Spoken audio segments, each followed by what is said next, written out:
বন্ধুরা, যে গাছগুলি দেখতে পাচ্ছেন গাছগুলি ইমপ্রেশন্ট, আর আমি আগেও বলেছিলাম এই ইমপ্রেশন্ট আপনাকে অবশ্যই ইমপ্রেস করবে।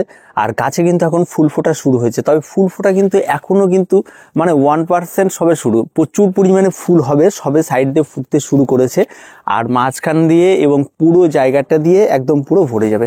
আর এই গাছে পিঞ্চিং বলেছিলাম, কোন রকম কোনো পিঞ্চিং এর প্রয়োজন নেই, অটোমেটিকলি গাছ ভরে যাবে। দেখুন কোন রকম কোনো পিঞ্চিং ছাড়াই কিন্তু গাছ খুব সুন্দর। তবে গাছটা এখানে এখানে কিন্তু স্টপ থাকবে না, এই গাছ কিন্তু আরো বড় হবে, আরো কিছু হবে। তো যাই হোক, আরো বড় করতে হবে এবং ফুল নিতে নিতে যে কিভাবে আমরা বড় করব সেই সমস্ত টিপসও আজকে থাকবে।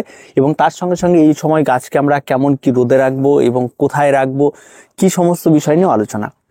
তো সবার প্রথমে চলে আসি, এই সময় গাছের জল দেওয়ার ব্যাপারে আপনাকে বিশেষ সতর্কতা অবলম্বন করতে হবে। আর জলটা আমরা কেমন দেব, এই সময় কিন্তু যেহেতু আমাদের এখানে প্রচুর পরিমাণে কুয়াশা, আর তারপরে আবার দিনের বেলা একটু রোদ দিচ্ছে, আবার কখনো কখনো রোদটা উঠছে না, তার জন্য জলটা অবশ্যই আমাকে মেপে দিতে হচ্ছে। তাই অবশ্যই আপনারা যখন গাছে জল ব্যবহার করবেন সাইড থেকে আপনারা ভেতরের দিকটা একটু ভালো করে খেয়াল করে নেবেন। খেয়াল করে নিয়ে যদি দেখেন শুকিয়ে গেছে তবে এই গাছে জল প্রয়োগ করবেন। আর একটা ব্যাপার হচ্ছে, এই গাছে জল প্রয়োগ করার জন্য অবশ্যই আপনারা যদি 100 থেকে 150 ml জল আপনারা প্রতিদিন একটা বাধা ধরে নিতে পারেন, এই সমস্ত গাছের জন্য প্রয়োজন, এবং আপনারা যদি ব্যবহার করেন তাহলে কিন্তু গাছে কোন রকম কোনো সমস্যার তৈরি হবে না। এবার আসি সানলাইট। অবশ্যই এই সমস্ত গাছের জন্য কিন্তু এখন আপনার দিনে 4 থেকে 5 ঘন্টা রোদ লাগে, এমন একটা সানলাইটের প্রয়োজন রয়েছে। তবে হ্যাঁ, অনেকেই বলে ইমপ্রেশনটনিক ছায়াতে গাছ দিনে 2 ঘন্টা রোদ লাগলেও সম্ভব। তবে আমি বলি 2 ঘন্টা রোদ লাগলে গাছ হবে, কিন্তু গাছের গ্রোয়িংটা অনেকটাই কম হবে। তাই অবশ্যই আপনারা এই ভুলগুলি করবেন না, বা গাছে ফুল ফোটার সঙ্গে সঙ্গে গাছে কোনো ছায়া জায়গাতে নিয়ে রাখবেন না। আপনার যেমন জায়গায় গাছটি মানুষ হয়েছে বা গাছটি বড় হয়েছে ঠিক তেমন জায়গাতেই আপনারা এর ফুল নেওয়ার চেষ্টা করবেন। আর ফুল ফোটার পরে আপনারা মার্চ এপ্রিল মাস পড়ে রয়েছে, প্রচুর রোদ থাকবে সেই সময়, ফেব্রুয়ারিতে প্রচুর রোদ থাকবে, সেই সময় আপনারা আপনাদের পছন্দ মতো জায়গাতে আপনারা রোদ পেয়ে যাবেন, এবং তখন কিন্তু আপনারা এটাকে চেঞ্জ করতে হবে। কিন্তু এই সময় জানুয়ারিতে এর যে সমস্ত জায়গাতে আপনারা দিনে 3 থেকে 4 ঘন্টা বা রোদ লাগে এমন একটি জায়গাতেই কিন্তু আপনারা এটাকে রাখবেন। তারপর আসি গাছের রোগ পোকামাকড়। এই সময় কিন্তু এই সমস্ত গাছগুলি তেমন কোনো রকম কোনো রোগের উপদ্রব আপনারা পাবেন না। তবে গাছে যেহেতু প্রচুর পরিমাণে কুয়াশা পড়ে, গাছে জল দেওয়া হয়, তাই গাছের গোড়ার দিকে একটু মাঝে মধ্যে আপনাকে খেয়াল রাখতে হবে, কারণ এই সমস্ত সময় কিন্তু গাছের গোড়ার দিকে ইনফেকশন হয়। তাই অবশ্যই সেই সমস্ত জায়গায় কোনো রকম ইনফেকশন দেখা দিলে আপনারা অ্যান্টিফাঙ্গাল অবশ্যই স্প্রে করবেন গাছে। আর এটা কিন্তু খুব রেয়ার দেখা যাবে এই সময়, আর এটার সময়টা পার হয়ে গেছে। এটা সাধারণত মানে ডিসেম্বর মাস পর্যন্ত প্রচুর পরিমাণে দেখা যায়, আর তারপরে আর সেটা খুব একটা দেখা যায় না। আর এখন কিন্তু গাছ বেশ ভালো থাকবে, প্রত্যেকটা গাছ সুস্বাস্থ্যবান গাছ হবে, এটা কিন্তু অবশ্যই। তবে হ্যাঁ, এই সময় আপনাকে কিছু পরিচর্যা করতে হবে। সেটা কি, যেমন ধরুন কোনো একটা ফুল হয়তো ফুটে গেছে, সেই সমস্ত ফুলগুলিকে পরিষ্কার করে দিতে হবে। এটা যেমন ফুটে গেছে, এই সমস্ত ফুলগুলিকে আপনাকে পরিষ্কার করে দিতে হবে। তার সঙ্গে সঙ্গে গাছে যে সমস্ত মানে কুড়ি বা কিছু রয়ে গেছে সেই সমস্তগুলিকে, যে এই সমস্ত জিনিসগুলোকে ভেঙে দিতে হবে, এই সমস্ত কিছু করতে হবে। তাহলে কি হয়, এরা এই পাতার মধ্যে বেশ টাইম থাকলে ভেজা শুকনো এই সমস্ত ব্যাপার আস্তে আস্তে একসময় পচে গিয়ে ফাঙ্গাল তৈরি করে। তাই এই সমস্ত গাছে কোনো রকম ফাঙ্গাল তৈরি করতে দেওয়া যাবে না। আর যে সমস্ত ফুলগুলি ঝরে পড়ছে সে সমস্ত ফুলগুলিকে গাছ থেকে পুরোপুরিভাবে সরিয়ে দিতে হবে। এই কাজটি কিন্তু অবশ্যই আপনাকে করতে হবে। গাছের ফার্টিলাইজার, গাছে কিন্তু যেভাবে আমরা শুরু থেকে খাবার দিতে বলছিলাম সেভাবেই চলবে। এখন কিন্তু গাছে একটু টপ সিক্রেট খাবার কিন্তু আমরা এখানে আজকে ব্যবহার করব। আর এই খাবারের মধ্যে আমরা কোনো কিছু বেদ দিব না, সেই খাবারটার মধ্যে জাস্ট আপনারা প্রত্যেকটা গাছের জন্য 1 চামচ ভার্মি কম্পোস্ট, আর তার সঙ্গে 10-26-26 আপনারা এখানে ব্যবহার করবেন। এনপিকে 10-26-26 যেটা হয় সেটা আপনারা এখানে ব্যবহার করবেন।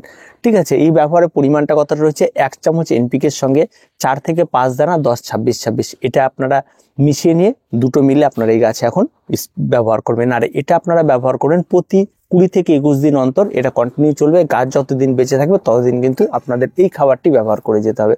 তবে হ্যাঁ, এই খাবারের সঙ্গে যদি আপনারা শিংকুচি একটু মিশিয়ে দেন তাহলে কিন্তু এই খাবার আরো ভালো কাজ করে, কারণ এখন গাছের প্রয়োজন রয়েছে প্রচুর পরিমাণ নাইট্রোজেন, এবং তার সঙ্গে সঙ্গে কিন্তু আপনাদের পটাশিয়াম এবং ফসফরাস দুটোই রয়েছে এই খাবারগুলির মধ্যে। তাই অবশ্যই গাছের গ্রোয়িং অনেকটা ডবল হয়ে যাবে এবং অনেক বেশি ফাস্ট গ্রোথ হবে। আর অবশ্যই খাবারের পরিমাণটা কিন্তু খুব সীমিত।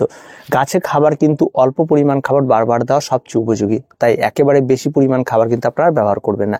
এটা 6 ইঞ্চি মাপের টব হোক, 10 ইঞ্চি মাপের টব হোক, যে কোনো মাপের টবের জন্য কিন্তু এই সময় এই পরিমাণই খাবার আপনারা ব্যবহার করবেন, এর থেকে বেশি পরিমাণে কিন্তু খাবার ব্যবহার করবেন। তারপরে চলে আসি গাছের আপনার মনিটরিং। অবশ্যই আপনাকে এই সময় প্রতিনিয়ত গাছে মনিটরিং করতে হবে। প্রতিদিন সকালবেলা করে গাছের দিকে খেয়াল করবেন যে গাছে কোনো রকম মাকড়সার জাল দেখা যাচ্ছে কিনা, সেই বিষয়গুলি খেয়াল করবেন, কারণ এই সময়গুলোতে কিন্তু বেশ মাকড়সার উপদ্রব হয়। আর সরু সরু মাকড়সাগুলি এই সমস্ত গাছগুলিতে ধরে, আর বিশেষ করে লাল মাকড়টা আক্রমণটা ঘটে, তখন কিন্তু এই সমস্ত পাতাগুলিকে নষ্ট করে দেয়। তাই এমন কিছু দেখলে অবশ্যই মাকড়সার জালগুলিকে সরিয়ে দিতে হবে। এটার জন্য অবশ্যই আপনার মনিটরিং এর প্রয়োজন রয়েছে। গাছে কিছু আগাছা জন্মাবে গাছের গোড়ার দিকে, অবশ্যই আপনাকে সেই জিনিসগুলোকে খেয়াল রাখতে হবে এবং সেই সমস্ত জিনিস দেখলে সেগুলোকে কিন্তু কেটে দিতে হবে বা গাছ থেকে ছড়িয়ে দিতে হবে। অবশ্যই এই বিষয়টা করতে হবে।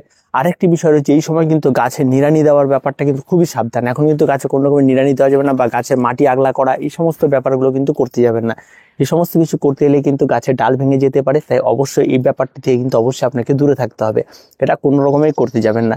আর গাছে খাবার দিতে হলে হালকা করে একদম সাইড থেকে আপনারা এমন একটা জায়গা দেখে দেবেন, ফাঁকা করে নিয়ে, যেই জায়গাগুলোতে বেশ ফাঁকা রয়েছে এবং সেখানে খাবারটি পড়লে এবং থাকবে, এবং সেখানে খাবারটি দেওয়ার পরে একটু এক সাইডে নাড়িয়ে দেবেন। আর ওই খাবারটি চারিদিক দিয়ে ছড়িয়ে দিতে হবে এমন জায়গায় না, একটা নির্দিষ্ট জায়গার মধ্যে ওটাকে দিয়ে ওই জায়গার মাটির মধ্যে এটাকে মিশিয়ে দেবেন, তাহলেই হবে। আর পুরো গাছে দিতে গেলে কিন্তু অনেকটা জায়গা ফাঁকা করতে হবে, তাতে কিন্তু ডাল ভেঙে যাওয়ার একটা সম্ভাবনা থেকে যাবে, তাই এই ভুলটি আপনারা করবেন না। তেমন কিছু নেই, এই গাছে এখন প্রচুর পরিমাণে ফুল ফুটবে আর আনন্দ এগুলি চলবে। আর এই গাছের ফুল কিন্তু আমি আবারও বলছি, এই গাছের গ্রোথ কিন্তু এখানেই স্টপ হয়ে থাকবে না, আরো ডবল গ্রোথ হবে। আর পরবর্তীতে আর কতটা কি ছাড়ালো অবশ্যই দেখাবো।